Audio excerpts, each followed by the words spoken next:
প্রিয় এসপি প্রফেশনালগণ, আপনারা সমাজে ন্যায় বিচার ও আইনের শাসন প্রতিষ্ঠায় এক গুরুত্বপূর্ণ পরিবর্তনের সৈনিক। আপনার আইনের প্রতি অবিচল আস্থা ও দেশের নাগরিকদের প্রতি দায়িত্ব ও জবাবদিহিতাই হবে আপনাদের কর্মের মূল ভিত্তি।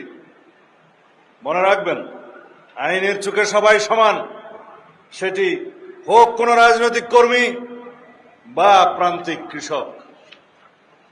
বর্তমান সরকারের প্রধান অগ্রাধিকার হচ্ছে আইন শৃঙ্খলা পরিস্থিতি নিয়ন্ত্রণের মাধ্যমে জনমনে স্বস্তি প্রদান করা ও দেশে শান্তি প্রতিষ্ঠা করা। দেশে আইনের শাসন প্রতিষ্ঠায় পুলিশের ভূমিকা অগ্রগণ্য। ফ্যাসিবাদী সরকারের আমলে অন্যান্য সকল প্রতিষ্ঠানের ন্যায় পুলিশ বাহিনীও ক্ষতিগ্রস্ত হয়েছে প্রতিষ্ঠান হিসেবে। সেই সময়ের ভঙ্গুর অবস্থা থেকে ক্রমান্বয়ে পুলিশ আজকের এই পর্যায়ে উন্নীত হয়েছে।